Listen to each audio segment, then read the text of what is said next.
this is Aromie here. Welcome back to our life. We're here, hopefully wrapping things up. This is super long. I didn't expect this at all. I'm not complaining, but holy fuck, I feel like this is longer than like the other ones. Maybe because this is like a major big step. Because step 4 will be like adulthood, or getting our shit together, adulthood. Hopefully. When Liz was out of sight, Mom started up the next conversation over his shoulder. Are you heading up to bed too? I want to relax first. And desperately, you needed some time to decompress and clear your mind. You're worried if you went off to bed now that you would end up staring at the ceiling all night. Okay. Mom came over too, smiling understandingly. She pulled you into a big hug.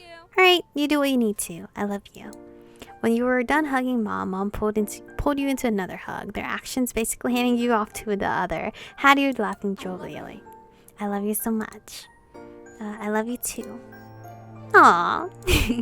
They both couldn't resist taking turns hugging you again. Your smile widened. It felt good to be so loved. Good night, kiddo. Sleep tight. Good night, sweetie. Night.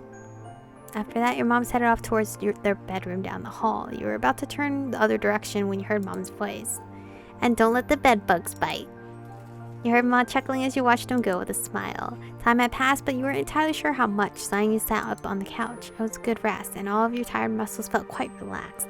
You got up, planning on going to bed, when something out the window caught your eye. Your feet brought you right in front of the large window spanning the length of the back wall. You stared out into the hills behind your house. As if on cue, your phone came on, alerting you of a new notification. It was Cove. Want to hang out on the hill tonight? Something inside told you that this was the right kind of night to take a trip out there. You sent him back a very quick message. Yeah. Oh! He sends us a heart. Cute. You went over to the front door, stepping over the threshold. You gave the living room one last glance over your shoulder. Then you shut the door behind you. Silently, you made your way to the poppy hill. With light steps in the dark, you walked across the hill behind your house. Up ahead at the very top, silhouetted beneath the night sky, was a familiar figure already waiting there. Smiling, you wondered just how he always got there first. You even had the advantage of living closer. Then again, maybe it was only your mind, but somehow Cove was intrinsically, what the heck, linked with its place. After all these years, it would be weird to scan this horizon and not find him there, as surreal as a shore without the sea. The distance between you was growing shorter by the second. Hearing the grass and earth crunch under your feet, Cove turned. A grin spread over his face as he saw you. You took your place standing behind him on the crest of the poppy hill, looking out over the ocean. Same as you had done on countless times since it had first arrived, when you found him on this very same spot. He had officially broken the silence, a spell that had held you both in place. You looked at him expectantly. There's something I've always kind of wondered about. He cocked his head, giving you a sidelong glance. What did you think about when we met? I was just a kid you'd never seen before, bawling his eyes out on the hill next to your house. He chuckled, his eyes drifting towards the sea beyond, before flicking back to you. The way his gaze pulled back to you made it clear that he was genuinely invested in the topic. Luckily for him, you remembered what initially stuck you in that moment. It was as if it had only happened yesterday. Well, I remember noticing the sad look on your face. Cove replicated that frown for you right now, looking grave at your reply. I guess that would have been kind of hard to miss. Sighing a bit, you continued to reminisce about the first meeting. I also remember feeling bad about what was happening. I remember that too. He ran a hand through his hair, and you knew his line of questioning was at an end, even before he spoke again. Do you remember what you thought about me? You know, as a person. Was I annoying or mean, or... I wanted to get to know you. I didn't know what the feelings were at the time, but I thought you were cute right away. I thought you were special somehow. I just worried about you because you're so sad. I don't really remember anyway. No, he was cute. Cole brought a hand to his mouth, half hiding his self-conscious smile. His wavy eyebrows were raised in an open amazement. Thank you for feeling that way. His scrunched eyes closed, regretting his phrasing. Oh, that sounded weird. I'm sorry, but yeah, I'm glad. Cove's hand drifted to the scar on his arm, his fingers unconsciously gliding over the mark. It was much less noticeable than it had been when the neon pink cast had first come off. Shrunken gradually over the years, his body healed, then dwarfed in comparison to his growing body. Still, his fingers came back to it without thinking. He gave a half smile, not meeting your eyes.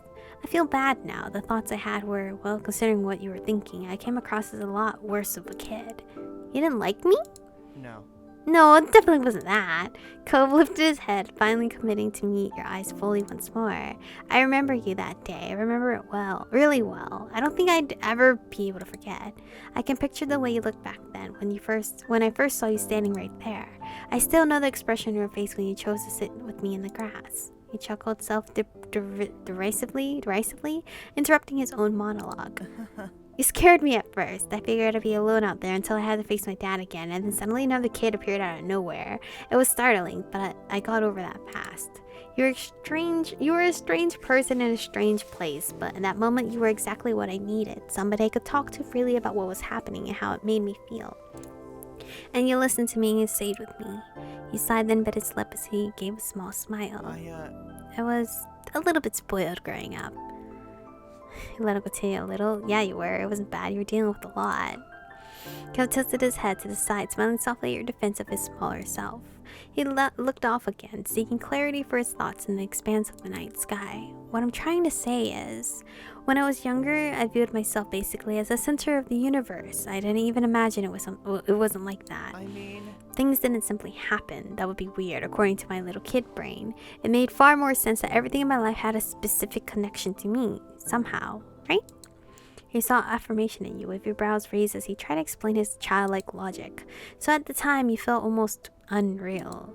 Like you weren't just anyone, some other kid who happened to live in the neighborhood with your own whole life that wasn't connected to Cove Holden.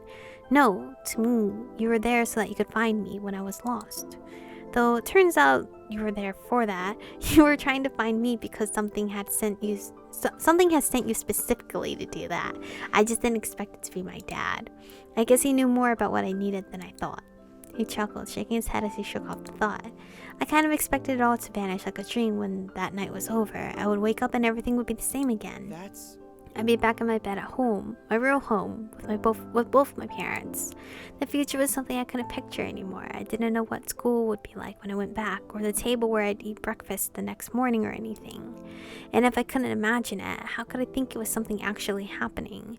I couldn't grasp my new reality. It was too big for me to hold all at once. So I never thought I'd see you again. Then Cove beamed at you, his eyes shining bright.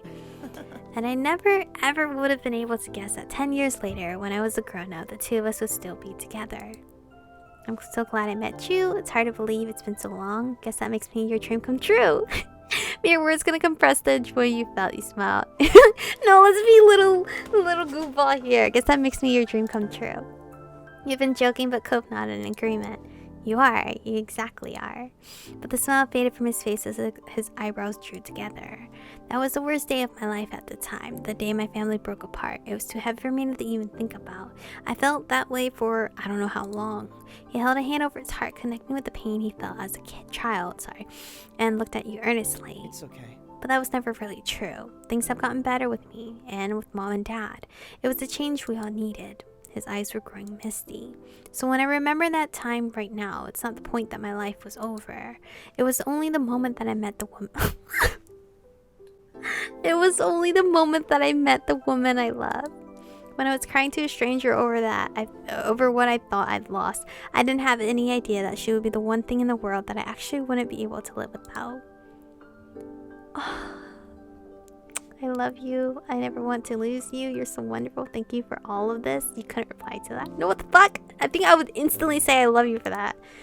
He took in a breath, forever amazed whenever he spoke those words. I love you. I love you too, Michiko. Then you hugged him, then you gripped his shoulders, you ruffled his hair, kissed him, teared up. I think I would tear up. I've been initiating the kiss so much. Let's just tear up. Cove stroked your cheek, wiping away your tears with the pat of his thumb. Michiko, it's okay. This is your place to cry too. Thank you, I'm just happy. Me too. Oh. Cove sighed contentedly. His voice was as delicate as the petals on the poppies which crowned this hill. Hey, Michiko. I'm so grateful you were there, even when I wanted to run away. You didn't even know what to say to that. His heartfelt appreciation left you speechless. He tilted his head up, thoughts lost in the sparse clouds above. I wonder how late it is. I guess it doesn't really matter. My dad's fine with me being out whenever. You could just use your phone to check the time. You could still text your dad about what you're doing. You could still text your dad about what you're doing. I'm gonna message my moms. My moms might care, but I don't feel like telling them. You wanted to make sure you message your mom. You know what? I'm just gonna quietly nod. We're adults now. Mr. Holden was content giving Cove all the freedom he could. Are you going to lay in the grass now? Wow, how'd you know? You're predictable. With a chuckle, Cove plopped down onto the ground and laid on his back, his usual way of spending time there. He stayed standing, sat down, and sounded... I could sit on his chest like old times, but I won't. You laid down and snuggled against him. You lowered yourself against Cove's side in the grass and wrapped an arm over his chest. Cove smiled at you and used his free hand to cradle your face. Oh, why is it so bright all of a sudden? The both of you fully settled into the relax on the hill. It settled in to relax on the hill. It felt like just the beginning of one of your nightly outings. But then you realized the sun was peeking out over the horizon. Cove spoke up with a disbelieving tone. Huh. It really was late. Your neighbor wasn't a stranger to being awake at dawn, however, not like this. He was normally an early sleeper, early riser. This unexpected sunrise particularly awed him. The two of you watched on silently as the sun began to light the world. Holy fuck, we really partied that long? Well, not partied, but... Cove then propped himself up on the backs of his arms and looked at you with a soft expression on his face. Do you want to go back home? I could carry you if you're too tired. No, I want to stay here. You couldn't resist a yawn, but you were serious. It couldn't be time to go already. Cove chuckled affectionately and gripped you a little more. I get it. Okay, but it's been a long day. We've done a lot of things. Like, really a lot. It has to end sometime. I know you're right. Since when were you okay with things ending? Does it really have to end? Since when were you okay with things ending? That made him laugh again. It was a fair question, since you made me feel better about it. Oh. And we can still stay if you want to. Cove smiled brightly at you, as warm as the new rays of sun that were tickling your skin. In that moment, you couldn't have appreciated him being there more. I mean, goddamn. We literally spent the entire day together. You situate yourself to be comfortable, you lean in... Okay. Okay, maybe I can kiss him now. You know what? Fuck it. You moved your face forward and gave Cove a small kiss. He tilted his head against yours.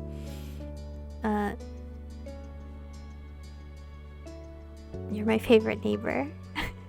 No, I just love you so much. Despite this being the second time you said it, this excursion, Cove was newly thrilled once more. Michiko, I love you. I love you too, Cove.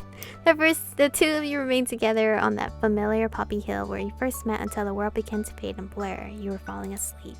A few more gentle words drifted into your consciousness. See you tomorrow. Aww. Your eyelids dipped, but you felt good. You were safe and relaxed. Everything had come before this had reassured you of that. You were confident that when you opened them again, things would be okay. Aww. You opened your eyes. Instead of the walls of your room, you were surrounded by open sky. It was not soft pillows and sheets underneath you, but the bed of earth and grass that you'd taken last night. The day welcomed you with a shining sun, a refreshing breeze, and the chirping song of birds. You cupped your face with your hands as you sat up, feeling the imprint of the blades of grass leaving lines into your cheeks. Where'd you go? You lowered your hands and looked around. There he was, your most influential neighbor, Cove Holden. He's so fucking cute. He had made himself very comfortable, laying on his stomach with jewelry and shoes taken off and a flower in his hand. Good morning. It's not really the morning anymore. Cove laughed. Oh, look at his fucking smirk, dude. Tickled with the overall situation, simply being able to spend time like this. Told you I'd see you tomorrow. Oh, you fucking...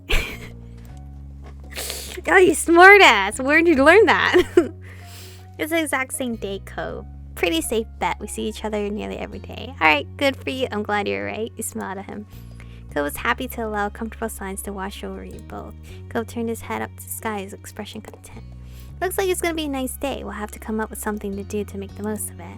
He trailed off, blinking slowly in the sunlight. Someday when we're even older than we are now, I wonder what we'll end up remembering this moment for. What will we feel when we look back at it? Will it be the same as what we're feeling right now? I hope so. I hope it's not a breakup. It's nice. I can't see what the future is gonna look like again, but I think that's alright. You're way too sentimental. Pretty sure I'm gonna have forgotten all about this. I think it'll mark another new start for me. I don't know, but I'm looking forward to finding out. Cove turned back to you, nodding in full agreement. He eyed the hills sprawling out before you and down below, where the wild hill and nature gave way to civilization. Your home and Cove's lay down at the bottom, neatly filed among the other houses in the neighborhood. Hey, Michiko, I bet I can beat you in getting back to the road. You laughed, amused by the wager that reminded you of so many moments in your youth. As much as I like it here, it's okay if we leave now. We can always come back to see the poppies and the fireflies again, right? Cove met your eyes, waiting for what you were going to say in response. Right, I like that. It really is going to be another nice day. You're amazing. Yeah, we better do that. You're not getting out of it. We'll always be together in one way or another. He's so cute. This fucking art is so beautiful. I have such an obsession with flowers too and greenery. So this is like the best CG. It didn't know where that came from, but Cove blinked slowly, his eyes still locked on you. Though you didn't need to see his face to know that he adored you. If there had been any room for doubt, the tender way he spoke would have filled it up. You're one of a kind, huh? I think we should say that to you, Cove. Cove beamed at you, expression so unlike the other he'd worn when you first found him here, swallowed in sadness and certainty. Look how, like, he's... I feel like he would kick his legs in the grass and stuff. Yet you couldn't help but glimpse that boy once more underneath his bright expression and matured features. He offered you a hand and you accepted it, your palm flitting around his. Cove lifted himself up, pulling you along too. Our parents probably aren't gonna come running for us this time. We've got to make our own call. And I say that we can't hide away forever. Poppy Hill is just one part of things. There's more out there for us than this time and this place alone. Let's enjoy it. You couldn't say whether you were the one that broke into run, if Cove had been the one to start it, or if your feet had simultaneously made that choice for you both. The end result was the same, with the two of you dashing down the hill like children, but with the nostalgic revelry that could only come as an adult. As the wind whipped past you, you knew that family and friends were waiting at the end of your sprint. There were more memories to make after all. Life takes another step forward. Oh no, achievement! I got an achievement that says our life. Oh, is this copyright? Big claps for GB Patch Games, dude. Literally blowing my breath away every time. Thank you all for your hard work. I hope this isn't copyright. If it is, it's been replaced. Oh wait, there's mine. I was like, there's a lot of A's on this list. Oh, see you again, Step 4, Epilogue coming 2021. I'm so depressed. I'm so depressed. Though we could look at the gallery now. Oh, this scene is cute too. But Derek? We missed a thing with Derek. Shit. Damn, dude. Alright, so step 1, this one. This has to be my favorite. Step 2, this one. For sure, my favorite. Step 3, this one. For sure, my favorite. Oh, Cove is so cute. I'm so happy that he has finally confessed to us and all. We're now boyfriend and girlfriend. I don't know how that's gonna work out because, you know, they become long distance. We're not gonna see all that because I believe in step 4 we all get reunited in a way. Like they're gonna link it all back somehow. Until then, we must wait. If you haven't tried this game yet, what the heck are you waiting for? It's completely free. I don't know how much DLCs are. I think it's like $10. So if you wanted to add those DLCs, go ahead. If you're financially stable, do not go broke for Cove Holden. I'm sure he would not advise that. But anyway, I'm not going to give my full-on review of the game yet since it's not completely done. But obviously you can pretty much tell that I really do enjoy this. I am looking forward to the DLCs for Step 3 and I'm looking forward to Step 4. And I'm looking forward to the other part of this where it's our life always and forever, right? Because right now it's always... Wait. What is this game called? I'm so bad. I never say this game's name out loud. But anyway, I feel like it's like the... Oh, look at that butt, dude. Anyway, so distracted. I can't wait for the other part 2 of the game, which I believe they said it's going to be a little bit different. I could be wrong. Editing me will put some information up here on the part 2 of the game. It's Our Life and something. My bad. You think I would know, but I do not know. But anyway, thank you guys for watching. Stay beautiful, and I'll see you guys when Step 3 DLC comes out.